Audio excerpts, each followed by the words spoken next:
ज्योति की शादी अनुज के साथ हुई थी और ज्योति अनुज के साथ अपने ससुराल में रहा करती थी। ज्योति के ससुराल में उसकी सास पुष्पा और ससुर कमलेश के अलावा उसकी ननद सौम्या भी थी। सौम्या की अभी तक शादी नहीं हुई थी। ज्योति के सास ससुर अपनी बेटी सौम्या के लिए एक अच्छा लड़का ढूंढ रहे थे। सौम्या दिखने में काफ़ी खूबसूरत थी और उसका नेचर भी बहुत अच्छा था। बस अच्छी जॉब में होने की वजह से उसके नखरे कुछ ज़्यादा थे। जब भी किसी लड़की के साथ उसके रिश्ते की बात चलती तो सौम्या को उसके अंदर कोई ना कोई कमी नजर आती और इसी के चलते ज्योति के सास ससुर को सौम्या के लिए अच्छा लड़का नहीं मिल पा रहा था। एक दिन राघव नाम का एक लड़का अपने मम्मी पापा के साथ सौम्या को देखने आया।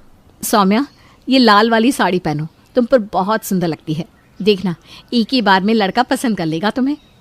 अरे भाभी, लड़का मुझे तो पसंद कर ही लेगा, लेकिन मुझे भी तो लड़का पसंद आना चाहिए ना। देखो सौम्या, इस बार जो रिश्ता हमने तुम्हारे लिए देखा है ना, वो बहुत अच्छा है। लड़के का नेचर बहुत अच्छा है, जॉब बहुत अच्छी है और वो दिखने में भी काफ़ी हैंडसम है।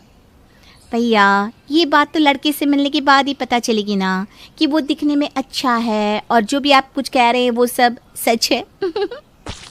कुछ देर बाद लड़का उनके घर आता है। यह हमारी बेटी सौम्या है, तुम इससे बात कर लो बेटा।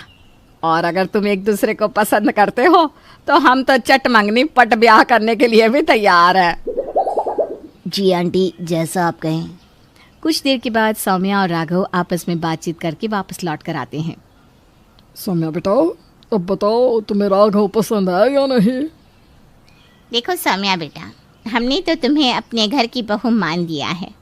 हमें बिल्कुल तुम्हारे जैसी लड़की ही चाहिए थी। हाँ बेटा, हमारा राघव बहुत अच्छा लड़का है। शादी के बाद तुम्हारा बहुत ख्याल रखेगा, कोई परेशानी नहीं होगी तुम्हें। अब तुम भी हाँ कर दो। सौम्या, मैं भी तुमसे शादी करना चाहता हूँ, लेकिन आखिरी फैसला तुम्हारा ही होगा। मैं भी आप सबसे एक बात कहना चाहती हूँ कि मुझे राघव बहुत पसंद है। इनफैक्ट राघव तो पहला लड़का है जो मुझे इतना अच्छा लगा है। मुझे ऐसे ही लड़के से शादी करनी थी। और देखते ही देखते राघव और सौम्या की शादी हो जाती है। सौम्या अपने ससुराल आ जाती है। सौम्या की शादी उसी शहर में हुई थी जहाँ पर उसका मायका था। शादी के अगले दिन, राघव बेटा, एक बहुत बड़ी परेशानी आ गई है। क्या हुआ पापा, सब ठीक तो है ना? आप इतने परेशान क्यों लग रहे हैं? अरे बेटा, क्या बताएं, हमारे घर के पीछे एक बहुत बड़े होटल का कंस्ट्रक्शन हो रहा है और उसकी नींव की खुदाई होने की वजह से दिन रात डिस्टर्बेंस होता है। बहुत शोर आने वाला है इस घर में। लेकिन मम्मी पापा, अगर हमारे घर के ठीक पीछे ही इतना बड़ा होटल बन जाएगा तो वैसे भी घर का सारा वेंटिलेशन ही खराब हो जाएगा। अब हम क्या करें? क्या कर सकते हैं बेटा, हमारा अपना घर है, रहना तो यहीं पड़ेगा ना। मम्मी जी, पापा जी, अगर आप लोग बुरा न माने तो एक बात कहूँ? हाँ हाँ बहू, बताओ क्या कहना चाहती हो? मैं ये कह रही थी कि क्यों ना हम एक फ्लैट में शिफ्ट हो जाएं। आजकल ऐसे घरों में कौन रहता है, और वैसे भी यहाँ पर कंस्ट्रक्शन का शोर होगा, उसकी वजह से दूसरी प्रॉब्लम्स भी आएगी। हम इस घर को बेचकर एक सुंदर से फ्लैट में चले जाते हैं। तुम्हारी बात बिल्कुल सही है सौम्या, मैं मम्मी पापा से कब से कह रहा हूँ, और वैसे भी मुझे फ्लैट में रहने का बहुत मन था। लेकिन बेटा, इतनी जल्दी अच्छा फ्लैट कहाँ मिलेगा, और फिर महंगा भी बहुत पड़ेगा। तुम्हारे पापा ठीक कह रहे हैं बेटा, इतना खर्चा और ऊपर से अच्छा फ्लैट मिलना मुश्किल। हाँ, आप लोगों को उसकी चिंता करने की ज़रूरत नहीं है। जिस फ्लैट में मेरे मम्मी पापा और भैया भाभी रहते हैं ना, उसके ठीक ऊपर एक बहुत सुंदर फ्लैट खाली है और वो फ्लैट मेरे पापा का ही है। वो बहुत टाइम से बेचना चाहते थे। अगर आप पापा से बात करेंगे तो बहुत सही रेट में वो फ्लैट हमें दे देंगी। लेकिन इस तरह तुम्हारे पापा से इस बारे में बात करना अच्छा लगेगा क्या? अरे वो पापा है मेरे, हमारी फैमिली है, वो इस चीज़ के लिए कभी मना नहीं करेंगे। और वैसे भी हम कौन सा उनसे फ्री में ले रहे हैं। ठीक है बेटा, आज तुम सौम्या को पग फेरे के लिए लेकर जा ही रहे हो तो अपने ससुर जी से इस बारे में बात कर लेना। कुछ देर के बाद दोनों सौम्या के घर पहुंचते हैं। पापा, राघव को आपसे कुछ ज़रूरी बात करनी थी। पापा जी, वो बात यह है कि मुझे एक फ़्लैट चाहिए था। सौम्या ने बताया कि ऊपर वाला फ्लैट आपका ही है और आप उसे बेचना चाहते हैं। अरे हाँ राघव, बिल्कुल सही कह रहे हो। दरअसल वो फ्लैट पापा ने मुझे दिलवाया था, लेकिन मुझे और ज्योति को अलग रहना पसंद नहीं है। हम तो मम्मी पापा के साथ इसी फ्लैट में रहने वाले हैं। अगर ऐसा है अनुज, तो क्या तुम वो फ्लैट मुझे बेच सकते हो क्योंकि हम लोग किसी फ्लैट में शिफ्ट होने के बारे में सोच रहे थे। अरे बेटा, कैसी बात कर रहे हो? दामाद हो तुम हमारे। एक काम करो, कल ही अपने मम्मी पापा को लेकर ऊपर वाले फ्लैट में शिफ्ट हो जाओ। नहीं पापा जी, पहले आप ये बताइए कि वो फ्लैट मुझे कितने में बेचेंगे, क्योंकि मैं इस तरह बिना पैसों के उस फ्लैट में आकर नहीं रह सकता। देखो राघव, सौम्या मेरी इकलौती बहन है और पापा की इकलौती बेटी। हमने वैसे भी वो फ्लैट उसके लिए ही लेकर रखा था, उसकी शादी का तोहफा समझकर। सोचा था जब ज़रूरत होगी तब उसे शिफ्ट कर देंगे। अनुज ठीक कह रहे हैं। मैं हमेशा से ये चाहती थी कि ये फ्लैट सौम्या दीदी को मिल जाए, लेकिन फिर लगा कि उनका अपना ससुराल है तो ये उनके काम नहीं आएगा, इसीलिए हम लोग एक सही मौके का इंतज़ार कर रहे थे। लेकिन मैं इस तरह से ये फ्लैट नहीं ले सकता। देखो राघव, इस फ्लैट को सौम्या के भाई की तरफ से गिफ्ट समझ कर रख लो और कल ही यहाँ पर शिफ्ट हो जाओ, समझे? अब इससे ज़्यादा कुछ भी कहने और सुनने की ज़रूरत नहीं है। राघव और सौम्या खुशी खुशी अपने घर लौट आते हैं और ये बात राघव अपने मम्मी पापा को बता देता है। लेकिन अगले ही पल राघव को महसूस होता है कि उसकी माँ के चेहरे के एक्सप्रेशंस कुछ बदले हुए नज़र आ रहे थे। क्या हुआ मम्मी? अब तो सारी प्रॉब्लम सॉल्व हो गई है, अब आप क्यों परेशान हैं? बेटा, घर का इंतज़ाम तो हो गया, लेकिन मुझे इस बात की चिंता है कि अगर हम वहाँ पर रहने लगे तो सौम्या बहू अपने ससुराल में रहेगी या मायके में? अरे मम्मी जी, मैं तो आप लोगों के साथ ही रहूँगी ना। ऊपर ससुराल रहेगा और नीचे मायका। इसी बात का तो डर है बहू, ये ऊपर नीचे के चक्कर में जिंदगी ऊपर नीचे ना हो जाए। अभी तक तो सब कुछ ठीक लग रहा था, लेकिन कहानी में मोड़ तब आया जब राघव सच में सौम्या और अपने मम्मी पापा को लेकर सौम्या के मायके के ऊपर वाले घर में शिफ्ट हो गया। और उसके बाद शुरू हुआ असली ड्रामा। राघव सौम्या और अपने परिवार को लेकर सौम्या के मायके के ऊपर वाले फ्लैट में शिफ्ट तो हो गया था, लेकिन उसे ये नहीं पता था कि जिंदगी की असली जंग अब शुरू होने वाली थी। शिफ्ट होने के कुछ दिनों के बाद सौम्या के मायके में। अनुज, मुझे लगता है कि हमने सौम्या दीदी को ऊपर वाला फ्लैट देकर ना बहुत बड़ी गलती कर दी है। ऐसा क्यों कह रही हो? तुम तो सौम्या से बहुत प्यार करती हो और तुम ही चाहती थी ना कि वो फ्लैट उसे गिफ्ट कर दिया जाए। क्या बात है बहू, अपनी ननद से इतनी नाराज़गी क्यों? देखिए मम्मी जी, मैं जानती हूँ वो आपकी बेटी है और मुझे भी सौम्या दीदी से कोई परेशानी नहीं है, लेकिन इन दिनों जो कुछ भी चल रहा है ना, वो मुझे बिल्कुल बर्दाश्त नहीं हो रहा। अरे बहू, लेकिन हुआ क्या है? साफ साफ बताओ तो ज़रा। देखिए ना, सौम्या दी अपनी बालकनी में रखे प्लांट्स में पानी डालती हैं और सारा का सारा पानी टपक टपक कर हमारी बालकनी में गिरता है। अब मैं सारा दिन सफाई थोड़ी ना करती रहूँगी। अरे तो तुम्हें ये बात सौम्या से कह देनी चाहिए थी। कह चुकी हूँ मम्मी जी, कई बार कह चुकी हूँ। ज़्यादा कहूँगी तो ननद भाभी के रिश्ते में प्रॉब्लम आ जाएगी, बस यही सोचकर चुप रह जाती हूँ। और दूसरी तरफ सौम्या दीदी की सास, वो बालकनी में कपड़े सुखा देती हैं। सारा दिन पानी टपक टपक कर हमारी बालकनी को भिगोता रहता है। देखो बहू, मैं सौम्या को समझाने की कोशिश करूँगा, तुम परेशान मत हो। उसी वक्त दरवाजे की घंटी बजती है। अनुज जैसे ही दरवाज़ा खोलता है, सामने सौम्या गुस्से में खड़ी हुई थी। अरे क्या हुआ? आज सुबह सुबह मायके की याद कैसे आ गई? देखो भैया, आप ना भाभी को समझा लो। कल जब मेरी सासू माँ बालकनी में कपड़े सुखा रही थी तो भाभी नीचे अपनी बालकनी में खड़े होकर जोर जोर से न जाने क्या क्या कह रही थी मेरी सासू माँ को। अरे उनको बुरा लग गया और उनका सारा गुस्सा मेरे ऊपर उतरता है। अरे ऐसा भी क्या कह दिया मैंने? जरा सा तेज आवाज में यही तो कहा था कि कपड़े सुखाने से पहले देख लेना चाहिए, आसपास और भी लोग रहते हैं। भाभी, मेरी सास को बुरा लगने के लिए इतना काफी है, और आपको इस तरह उन्हें इनडायरेक्टली बातें सुनाने की क्या जरूरत थी? अगर कोई बात थी तो आप मुझे कह देती। कितनी बार तो आपसे कहा था, लेकिन आपने मेरी एक ना सुनी। अच्छा अच्छा, ठीक है, इस तरह आपस में झगड़ो मत। देखो, हम दोनों एक ही परिवार है और ऐसा तो चलता रहता है। किसी तरह सौम्या को समझा बुझाकर वापस भेज दिया जाता है। कुछ दिनों के बाद रात के वक्त सौम्या के घर पार्टी चल रही थी और घर में आए हुए गेस्ट डांस कर रहे थे, जिसकी वजह से ज्योति को अपने बेडरूम में काफ़ी डिस्टर्बेंस हो रहा था। अनुज उठिए ना, क्या खर्राटे मार के सो रहे हैं आप? अरे क्या हुआ ज्योति? अरे क्या हुआ? आपका क्या है? आप तो सुबह 9 बजे तक सोते रहेंगे, मुझे तो सुबह 5 बजे उठकर काम करना होता है ना। अरे तो तुम भी सो जाओ ना, मैंने तुम्हें सोने से मना किया है क्या? तुम्हारी बहन के घर पार्टी जो चल रही है उसकी धम धम की आवाज से मैं कैसे सो सकती हूँ? सुनो तो कितना डिस्टर्बेंस हो रहा है। अरे कोई बात नहीं ना, आज पार्टी है, एक दिन तो हम बर्दाश्त कर ही सकते हैं ना। आज तो पार्टी है, लेकिन तुम्हारी बहन पता नहीं रोज रात को अपने बेडरूम में धम धम धम धम कौन सा डांस करती है। ना खुद चैन से सोती है ना सोने देती है। मेरा तो जीना मुश्किल कर दिया। लगता है ये ऊपर ससुराल नीचे मायका वाकई में जिंदगी को ऊपर नीचे करके रख देगा। चलो सो जाओ अभी, तो सो जाओ। दोनों ही परिवार रोज रोज की चिक चिक से परेशान होने लगे थे, लेकिन अब कर भी क्या सकते थे। कुछ दिनों के बाद सौम्या फिर से अपने मायके आती है। देखो मम्मी, अब ना भाभी को समझा दो। अरे लेकिन अब क्या हुआ है?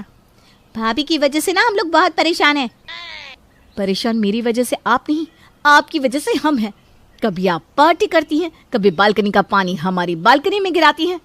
अब आपको हमारी वजह से क्या प्रॉब्लम हो गई?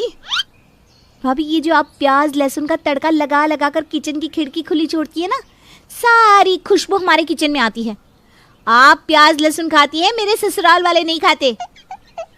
ये मत बोलो सौम्या, कुछ दिन पहले तुम भी इसी घर में रहा करती थी। लेकिन अब तो नहीं रहती ना, अब वो मेरा ससुराल है। उन लोगों को ये आपके प्याज लहसुन की खुशबू बिल्कुल बर्दाश्त नहीं होती। तो खाना बनाते वक्त रसोई की खिड़की बंद रखा कीजिए। अरे ये क्या बात हुई? तुम्हारा ससुराल मेरे सिर के ऊपर है, तो इसका मतलब ये तो नहीं ना कि तुम मेरे सर पर बैठ कर नाचोगी। हे भगवान, ये क्या होता जा रहा है? कैसे समझाऊं मैं इन दोनों को? किसी को समझाने की जरूरत नहीं है, अपनी बीवी को समझा लो। मेरा जीना मुश्किल कर दिया है इसने। उस दिन भी किसी तरह दोनों को समझा बुझाकर बात को रफा दफा कर दिया गया, लेकिन धीरे धीरे प्रॉब्लम बढ़ने लगी और एक दिन ऊपर वाला ससुराल और नीचे वाला मायका दोनों आमने सामने आकर खड़े हो गए। ज्योति अपनी ननद सौम्या के ससुराल में पहुंच गई। ज्योति को इस तरह गुस्से में जाते देख पुष्पा भी उसके पीछे पीछे भागी। साथ में कमलेश और अनुज भी आ गए। देखिए सौम्या दीदी, आपका ससुराल ऊपर है और मायका नीचे है, लेकिन इस बात का मतलब ये बिल्कुल नहीं कि आप हमारा गलत फायदा उठाएंगी। कमाल है भाभी, मेरी शादी क्या हुई, आपके तो तेवर ही बदल गए। और वैसे भी ऐसा क्या फायदा उठा लिया मैंने आपका? अरे तुम दोनों चुप हो जाओ, इस तरह लड़ने की क्या जरूरत है? जानते हैं भैया, जब से आपने ये घर मुझे गिफ्ट किया है ना, भाभी को बहुत प्रॉब्लम हो रही है। हाँ, अब तो तुम यही कहोगी ना। भूल गई, ये घर तुम्हें गिफ्ट देने के लिए मैंने ही कहा था। अब दोनों प्लीज झगड़ना बंद कर दीजिए। जो भी बात है हम मिलजुल कर सुलझा लेते हैं ना। देखो ज्योति बेटा, जो भी बात है बताओ, आखिर हुआ क्या है? आंटी जी, आप कीर्तन में चली जाती हैं, अंकल जी सारा दिन घर में रहते नहीं, राघव और सौम्या ऑफिस चले जाते हैं। अरे बहू, तो इसमें झगड़ा करने की क्या बात है? अरे पापा जी, सौम्या दी दिन भर ऑनलाइन शॉपिंग करती रहती हैं और उनकी सारे पार्सल हमारे घर पर डिलीवर होते हैं, क्योंकि इन्होंने उन लोगों को बोल रखा है कि अगर पार्सल उनके घर पर कोई ना मिले तो हमारे घर दे दिया करे। अरे तो क्या हो गया, मायका है मेरा, आप लोग इतना भी नहीं कर सकती? दिन भर घंटी बजती रहती है। कितनी ऑनलाइन शॉपिंग करती हैं आप? मैं आगे से आपका कोई पार्सल नहीं लेने वाली। देखो सौम्या, तुम एक काम करो, अपना पार्सल अपने घर पर ही मंगवाया करो। भैया, आपको तो बस भाभी ही नजर आती है, हैं? अरे इनकी वजह से मुझे कैसे और कितनी प्रॉब्लम होती है जानती भी हैं आप? अब मैंने क्या कर दिया? जानते हैं भैया, मेरी पार्किंग वाली जगह पर भाभी जानबूझकर अपनी स्कूटी लगा देती है और रोज सुबह सुबह पहले मुझे उस स्कूटी को हटाना पड़ता है। सौम्या और ज्योति का झगड़ा रुकने का नाम ही नहीं ले रहा था। घर के बाकी के सब लोगों ने अपना अपना सर पकड़ लिया था। सब समझ चुके थे कि ऊपर ससुराल और नीचे मायका अब अपना असली रंग दिखा रहा था। आज मेरे मायके से बड़ी मजेदार खुशबू आ रही है। लगता है भाभी या मम्मी कुछ बढ़िया बना रही हैं। चलो जाकर देखती हूँ और लगे हाथ खाकर भी आ जाऊंगी। मायरा घर से बाहर निकलने ही वाली होती है कि पीछे से उसकी सास आ जाती है। ओ मैडम, कहाँ निकली आपकी सवारी हैं? माँ जी, दरअसल वो ना आज मायके में भाभी को थोड़ा सा पेट दर्द हो गया है, बस वही तो एक अच्छी ननद होने का फर्ज निभाते हुए उनका हाल चाल पूछने जा रही हूँ मैं।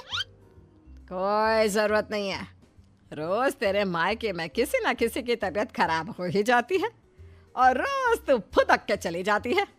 हमारी ही अकल पर पत्थर पड़े थे जो पड़ोस की लड़की को ही बहू बना लिया। अब आपका मायका 100 किलोमीटर दूर है, उसमें मेरा क्या कसूर? आपका खाना बना दिया है, आटा भी गूंद दिया है, गर्मा गर्म फुल्की बनाकर खा लेना ना आप। ये है मयूरा, जिसका मायका और ससुराल दोनों भी आस पड़ोस में 2 मिनट की दूरी पर है, जिसका पूरा पूरा फायदा उठाते हुए मयूरा हर दिन मायके के चक्कर लगाती रहती है। हेलो मम्मी, हाय भाभी, क्या बात है?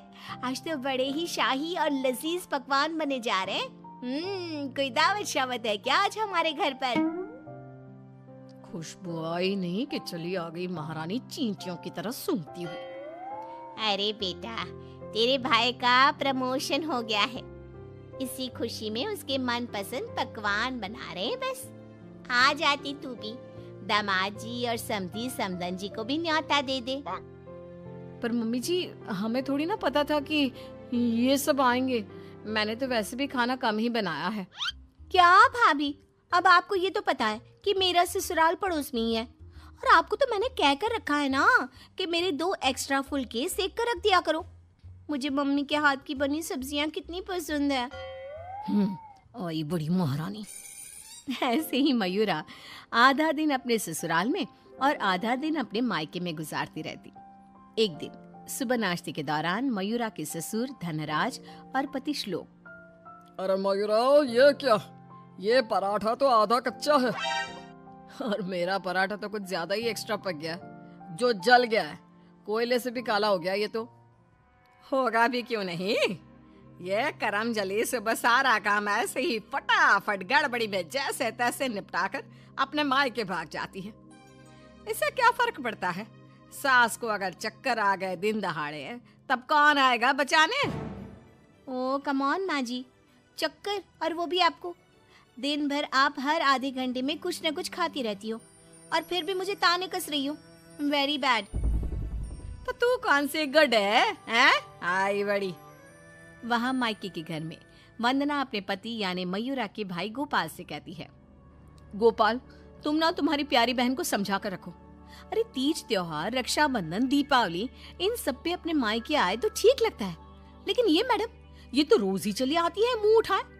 अरे सोचिए मम्मी जी, अगर मैं भी रोज इस तरह अपने मायके जाऊं तो आपको ये सही लगेगा? नहीं ना? फिर वंदना सही कह रही है मम्मी, जरा इस बात पर गौर फरमाइए। हाँ बेटा, मुझे पता है। उस दिन तो गली की औरतें भी सब्जी वाले के यहाँ गप्पे लड़ाती हुए बातें बना रही थी कि मयूरा तो दिन भर सिर्फ अपने मायके में ही रहती है। आज उसे आने दो, मीठे बोल से ही समझाऊंगी, समझ जाएगी वो। फिर जब मयूरा मायके आती है तो, मम्मी, आपको तो कोई दिक्कत नहीं है ना मेरे इस तरह आपसे मिलने यहाँ आने से? ये देख सरोज का मन ममता के मुंह में आ जाता है। ना बेटी ना, तू ऐसा क्यों सोच रही है और तेरी आंखें नम क्यों है? तू क्यों रो रही है बेटा? समधन जी ने कुछ कहा है क्या? उफ़ो, ये मम्मी जी भी ना, उन्होंने एक आंसू गिराया नहीं कि पिघल गई। नहीं मम्मी, किसी ने कुछ नहीं कहा, बस आज आपकी बहुत याद आ गई। रोज आपसे मिलती ही हूँ, लेकिन आज पता नहीं क्या हुआ। और इसी के साथ सरोज अपनी बेटी को कुछ नहीं बोल पाती और अब मयूरा का मायके में आना जाना इतना बढ़ जाता है कि वो मायके के फैसलों में भी दखल अंदाजी देने लगती है। तभी वहां पर बरखा आती है। अगर इतना ही परेशान हो तो उसे घर के अंदर आने ही क्यों देते हो?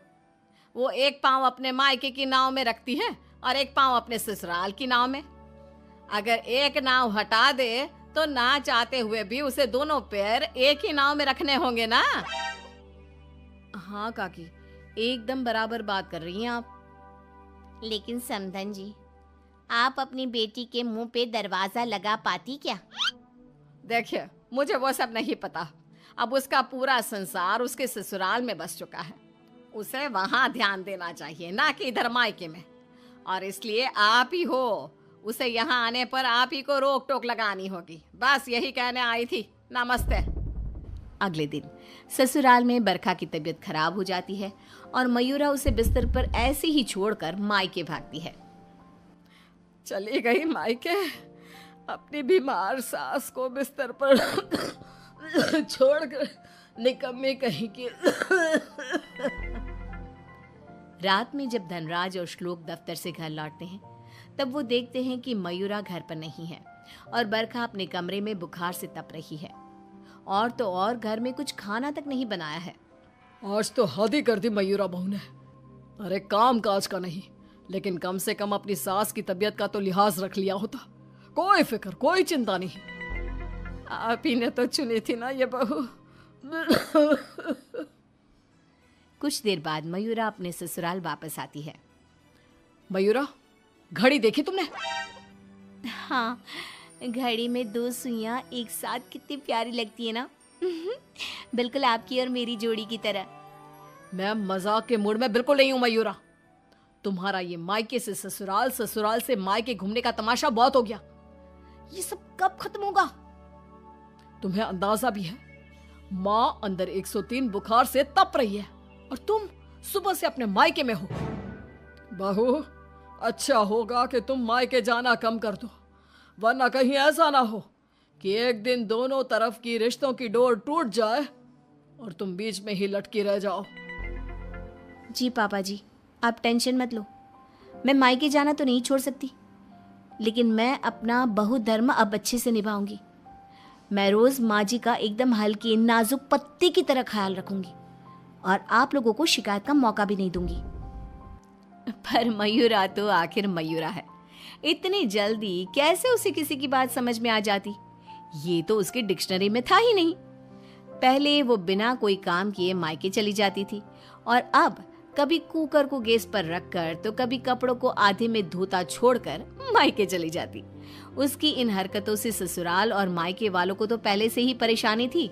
अब तो आस पास की औरतों के लिए भी मयूरा अच्छी खासी शाम की चाय की गॉसिप बन गई थी। अरे वो सरोज बहन की बिटिया मयूरा कभी इस डाली तो कभी उस डाली फुदकती रहती है। मुझे तो दिन भर अपनी खिड़की से उसका ये सर्कस देखने में बहुत मजा आता है। अरे मैंने तो सुना है उसकी भाभी वंदना अपनी ननद को एक आंख पसंद नहीं करती। दरअसल मेरी बहू काजल और वंदना ना सहेलियां हैं, इसीलिए पता चला। पर मानना पड़ेगा सरोज को, बहुत अच्छे गुण दिए हैं उसने अपनी बेटी को। तभी वहां से गुजर रही सरोज सभी औरतों की बातों को कान लगाकर सुन लेती है और रुककर उन्हें चिल्लाते हुए कहती है, क्यों रे कलम हुईओ, तुम लोगों को क्या अपनी घर गृहस्थी नहीं है जो रोज शाम को हमारी गृहस्थी की चर्चा लेकर बैठ जाती हो? हैं? बेवकूफ औरतें, पहले खुद के घर में ठीक से देख लो, फिर दूसरे के घरों में झांको। क्यों सल्ला बहन, आपका बेटा तो रोज रात को नशे में धुत लुढ़कता हुआ घर वापस आता है ना, हमने कभी कुछ बोला? और जानकी बहन, आपकी बेटी का इस महीने का 5वां बॉयफ्रेंड उसे रोज गली के कोने पर छोड़ने आता है, लेकिन हमने तो कोई बात नहीं बनाई। इतना बोलकर सरोज वहां से चली जाती है।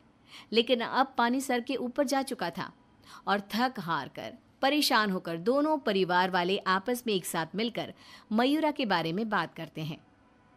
श्लोक, हमने बहुत बार कोशिश की कि हम मयूरा को रोके मायके आने से, लेकिन वो इतनी ढीठ है कि हमारी बातों को कान के पीछे ही डाले जा रही है। अब पता नहीं वो ये सब जानबूझकर कर रही है या फिर सच में। समधन जी, समधी जी, अब जो भी हल निकालना है आप ही निकाल सकते हैं। दामाद जी कुछ तो कीजिए। कुछ तो आपको करना चाहिए था सरोज जी। अरे बरखा, जैसे हम बहू को रस्सी से बांध कर नहीं रख सकते, वैसे ही एक माँ होने के नाते सरोज जी भी मयूरा को मायके में प्रवेश करने से नहीं रोक सकती। अरे उसने पूरा बचपन बिताया है वहां पर। लेकिन अब नहीं, अब तो इस सब का एक ही रास्ता है।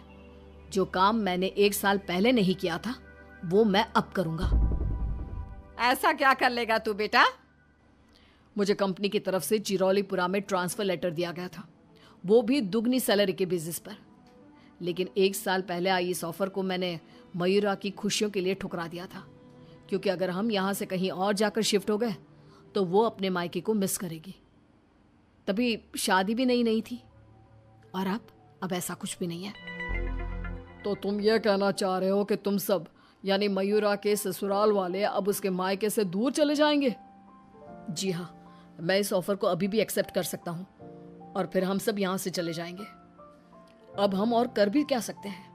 अगर मयूरा को अपने मायके जाने से रोकना है तो बेहतर यही होगा कि उसके पड़ोस के ससुराल को दूर ले जाए और उसके ससुराल वाले ही अलग जाकर रहे, जिससे वो रोज अपने मायके नहीं जा पाएगी।